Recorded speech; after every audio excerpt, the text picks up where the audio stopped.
कि युधिष्ठिर महाराज जो अत्यंत साधु स्वभाव के व्यक्ति हैं, बहुत ही दुखी हो गए महाभारत के युद्ध के पश्चात, क्योंकि युद्ध में इतने सारे लोगों का नरसंहार हुआ था, हत्या हुई थी। हालांकि युधिष्ठिर महाराज इस हत्या के लिए जिम्मेदार नहीं थे, क्योंकि यह युद्ध दुर्योधन की दुष्टता के कारण हुआ था। इस युद्ध का मुख्य जिम्मेदार एकमात्र दुर्योधन था। फिर भी युधिष्ठिर महाराज इतने सहृदय व्यक्ति हैं कि दूसरे की गलती के लिए भी अपने आप को जिम्मेदार समझ रहे हैं। इस कारण से उनका मन बड़ा ही खिन्न था। और जब वो भीष्म पितामह के पास पहुंचे, जब भीष्म पितामह सरसैया पर लेटे हुए थे, तो भीष्म पितामह उनके मन की बात को जान गए और भीष्म पितामह ने उनसे निवेदन किया, उनको आज्ञा दिया कि आप अश्वमेध यज्ञ संपन्न कीजिए। इसके पुण्य के प्रभाव के द्वारा आपके मन में जो ग्लानि है समाप्त हो जाएगी। और युधिष्ठिर महाराज ने अश्वमेध यज्ञ करने का मन में विचार किया, किंतु चिंतित हो गए क्योंकि राजकोष में धन नहीं था अश्वमेध यज्ञ संपन्न करने के लिए। और तब भगवान श्री कृष्ण ने पांडवों को यह सुझाव दिया कि राजा मरुत के द्वारा छोड़ा हुआ अपार सोना रखा हुआ है और आप उसको ले आओ, क्योंकि ये जो धन है, ये जो सोना है, इस पर किसी और का वर्चस्व नहीं है, किसी और का क्लेम नहीं है, यह ऐसे ही पड़ा है, इसलिए ये राशि राजा की मानी जाएगी, ये धन राजा का माना जाएगा। राजा मरुत ने, जैसा श्रील प्रभुपाद ने वर्णन किया कि राजा मरुत ने भगवान शंकर को प्रसन्न किया था और भगवान शंकर ने राजा मरुत को एक सोने का पर्वत प्रदान किया था। और उस धन से राजा मरुत ने अनेक अनेक यज्ञ संपन्न किए।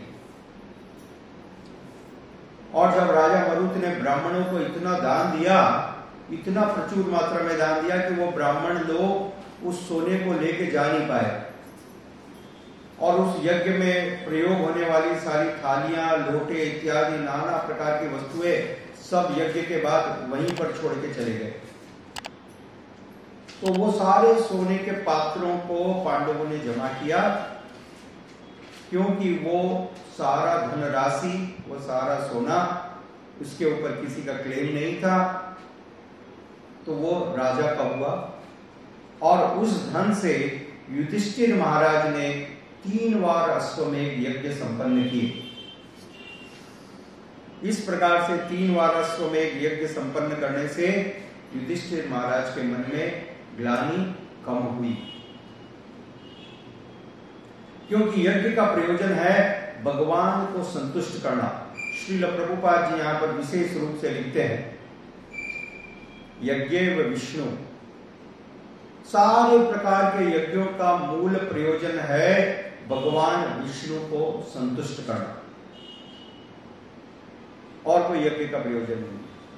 दूसरा प्रमुख विषय जो श्रील प्रभुपाद जी ने स्पष्ट किया कि इस कलयुग में इस प्रकार के यज्ञों को संपन्न कर पाना संभव नहीं है, क्योंकि इतनी अपार धनराशि। और साथ ही साथ हम देखते हैं कि राजा मरुत ने संवर्त मुनि की अध्यक्षता में यह यज्ञ संपन्न किया, क्योंकि राजा मरुत बृहस्पति को पुरोहित बनाना चाहते थे, परंतु बृहस्पति ने इस प्रस्ताव को स्वीकार नहीं किया। और तब राजा मरुत ने बृहस्पति के भाई संवर्त मुनि को पौरोहित्य दिया और संवर्त मुनि ने यह यज्ञ संपन्न कराया। तो श्रील प्रभुपाद जी ने लिखा कि यज्ञ की सफलता निर्भर करती है पुरोहित के ऊपर। वो इतना प्रकांड होना चाहिए, एक्सपर्ट, शास्त्रों का इसको इतना ज्ञान होना चाहिए और उसका जीवन इतना पवित्र हो और वो मंत्रों का इस प्रकार से उच्चारण कर सके, तब ये संभव है। तो आज के समय में, वर्तमान समय में इस प्रकार के पुरोहित, इस प्रकार के ब्राह्मण मिलना असंभव है। तो ये यज्ञों की संस्तुति इस कलयुग में नहीं की जाती। इस कलयुग में एकमात्र यज्ञ जिसका प्रावधान बताया गया है वो है संकीर्तन यज्ञ।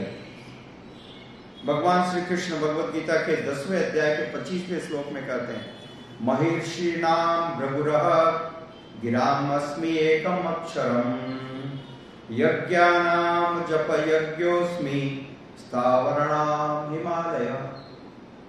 यज्ञानाम जप यज्ञोस्मि,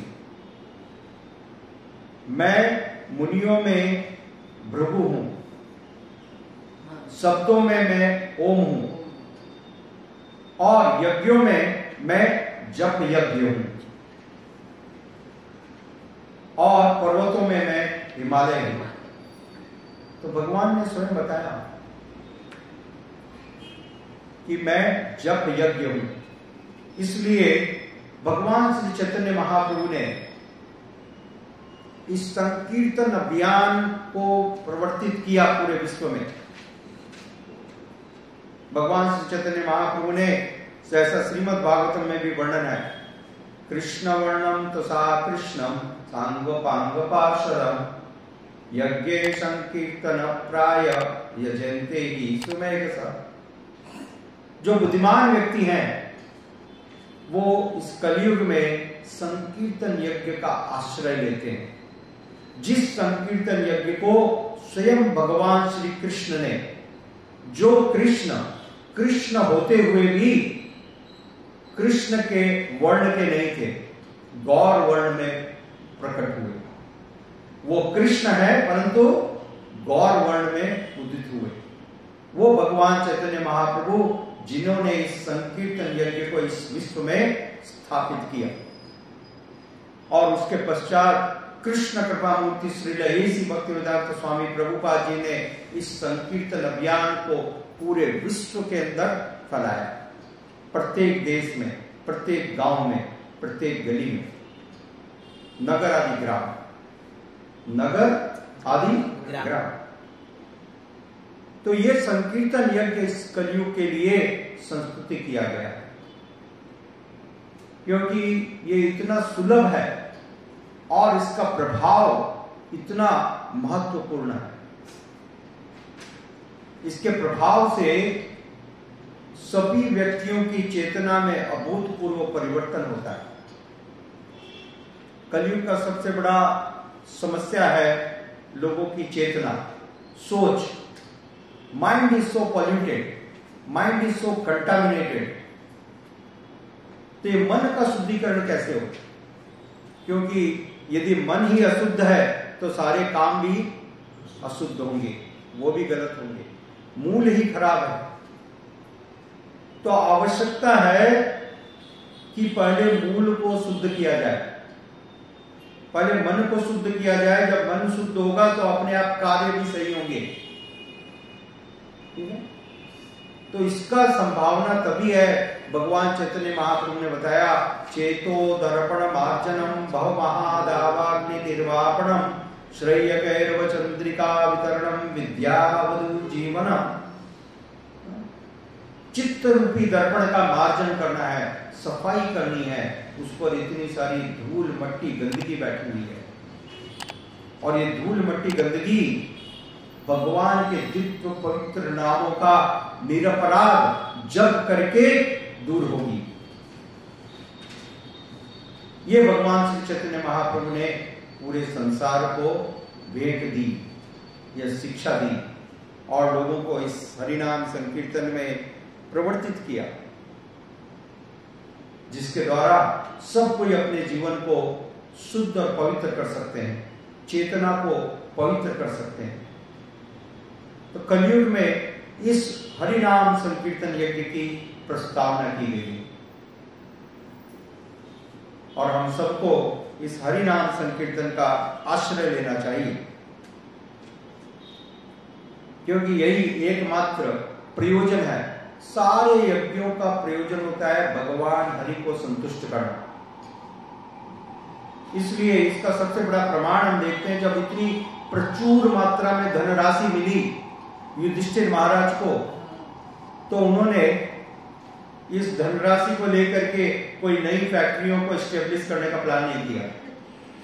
आज के समय में यदि आपको इतनी अपार धनराशि मिल जाए तो आप सोचोगे कि कुछ नए फैक्ट्री बैठा दो, सॉफ्टवेयर की इंडस्ट्री बैठा दो, हार्डवेयर बैठाओ, नाना प्रकार का उद्यम करो और लोग अथक परिश्रम करें इंद्रिय तृप्ति को प्राप्त करने के लिए।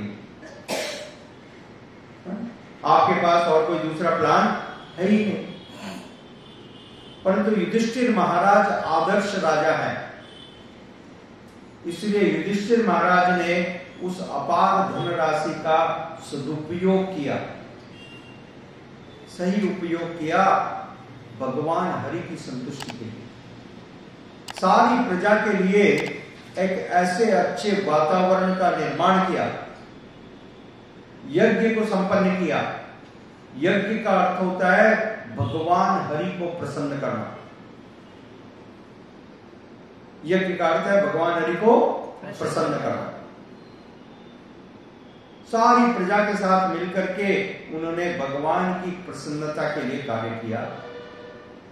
और जब सारे लोग भगवान हरि को प्रसन्न करने के लिए कार्य करते हैं तो पूरे राज्य में, पूरे विश्व में शांति, आनंद और सुख बरसता है। यह है शांति, आनंद और सुख प्राप्त करने का तरीका। लोग सोचते हैं कि नाना प्रकार की फैक्ट्रियों को लगा करके, भौतिक वस्तुओं को प्राप्त करके, फैसिलिटीज को प्राप्त करके हम सुख को प्राप्त करेंगे। ऐसा संभव नहीं है। आज अमेरिका, जापान इतने विकसित देश हैं, चाइना इतना विकसित देश है, सभी प्रकार के भौतिक सुख साधन वहां पर परिपूर्ण मात्रा में है, प्रचुर मात्रा में है। सारा का सारा शहर एयर कंडीशन है, प्रत्येक कमरे के अंदर में एक अलग से टेलीविजन है और एक अलग से फ्रिज है। क्या लोग सुखी हैं? सुखी नहीं है, और ज्यादा दुखी हैं। तो इस रहस्य को जानने की आवश्यकता है। युधिष्ठिर महाराज ने ये चीज प्रमाणित की और इसलिए कृष्ण कृपा मूर्ति श्रीला एसी भक्तिवेदांत स्वामी प्रभुपाद जी कहते हैं कि वे एक आदर्श राजा थे, एग्जाम्पलरी किंग। युधिष्ठिर महाराज एक आदर्श राजा है। आदर्श इसलिए बताया गया कि उन्होंने सारी सुविधाओं को, सारी प्रजा को भगवत भक्ति में नियोजित किया, भगवान की संतुष्टि के लिए यज्ञ संपन्न किए, अपने प्रभुत्व को बढ़ाने के लिए नहीं, अपने राज्य को बढ़ाने के लिए नहीं, अपने परिवार की संतुष्टि के लिए नहीं किया, भगवान की संतुष्टि के लिए किया। और इस कारण से, इसके प्रभाव से सारी जनता पूर्ण संतुष्ट हुई, आनंदित थी। जनता इतनी संतुष्ट थी कि देखिए यहां पर वर्णन है कि प्रचुर मात्रा में सोना, प्रचुर मात्रा में सोना, सोने के बर्तन, नाना प्रकार की वस्तुएं, वो उस यज्ञ के स्थल पर ब्राह्मणों ने ऐसे ही छोड़ दी थी राजा मरुत के बाद में। और इतने वर्षों से किसी ने भी उसको हाथ भी नहीं लगाया, किसी का ध्यान भी उधर नहीं गया है? क्योंकि श्रील प्रभुपाद जी बताते हैं सारे लोग पूरी तरह से संतुष्ट थे। इसलिए संतुष्ट थे कि वो सब भगवत भक्ति करते थे। संतुष्टि भगवान को प्रसन्न करने के बाद, भगवान की भक्ति करने के बाद मन में आएगी। नहीं तो पूरे विश्व की आपको संपत्ति मिल जाए फिर भी मन बेचैन रहेगा और ज्यादा प्राप्त करने की आशा रहेगी। जय श्री जगन्नाथ देव सुभद्रा माता की। तो मन संतुष्ट नहीं होने वाला, भले ही पूरे विश्व की संपत्ति आपको मिल जाए। जितना ज्यादा मिलते जाता है लोगों की भूख उतनी ज्यादा बढ़ते जाती है, कम नहीं होती। जो अरबपति है वो खरबपति बनना चाहता है, मतलब भूख बड़ी है, उसकी भूख करोड़ों अरबों रुपए की है। तो हर क्षण हर स्तर पर भूख बढ़ रही है। एक गरीब सोचता है कुछ 100 रुपये मिल जाए, उसकी भूख है 100 रुपये की, और एक अमीर की भूख है करोड़ों रुपए की, और एक राजा की भूख है अरबों रुपए की। तो भूख बढ़ रही है, भूख बढ़ रही है। जितना ज्यादा भूखे रहोगे उतना ज्यादा त्रस्त रहोगे, तड़पते रहोगे, क्योंकि भूखे हो। और ये भूख सिर्फ भोजन मात्र की नहीं होती, ये भूख अलग अलग चीजों की। और सबसे बड़ी भूख होती है पावर, पोजीशन, इनकी भूख। पेट की भूख को लोग शांत कर सकते हैं, शरीर की भूख को लोग शांत कर सकते हैं, परंतु ये जो भूख है ये शांत नहीं होती। इसलिए आप देखो पॉलिटिशियन लोगों को 70 साल 80 साल 85 साल के हो जाते हैं, फिर भी रिटायर करने के लिए कोई तैयार है क्या? एक आदमी रिटायर करता है, शरीर काम नहीं कर रहा, चल नहीं सकते, बैठ नहीं सकते हैं, परंतु फिर भी पावर, पोजीशन, एक बार फिर से बन जाऊं मंत्री। समझ रहे? तो ये जो मन में भूख है, ये जो अभाव है, ये जो कमी है, ये कमी सिर्फ एक चीज से दूर की जा सकती है, सिर्फ एक चीज से, वो है भगवान की भक्ति,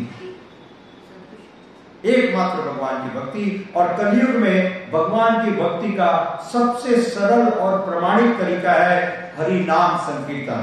हरे कृष्णा कृष्णा कृष्णा हरे हरे, हरे राम राम राम हरे हरे। तो इस हरि नाम संकीर्तन का आश्रय ले श्रील भक्ति विनोद ठाकुर ने कहा, नाम आश्रय करी जतने तुम्ही ठाकुर अपने काजे। इस नाम की शरण ले, इस नाम का आश्रय ले और अपने अपने कार्यों को करें। जैसा भगवान श्री कृष्ण ने भगवद गीता में बताया, मां अनुस्मर युद्ध च, मेरे को याद करते हुए युद्ध करो। भगवान ने स्पष्ट रूप से बताया, मेरे को याद करते हुए युद्ध करो। तो हम अपने जीवन के कार्यों को संपन्न करें और प्रतिदिन भगवान का स्मरण करें, भगवान को याद करें, तब हम अपने जीवन को, हम अपने आश्रम, अपने जीवन में अपने कार्य करते हुए भी सफल कर सकेंगे। यही सबसे बड़ा सूत्र है सफलता का। धन्यवाद। हरे कृष्णा। श्रील प्रभुपाद की जय।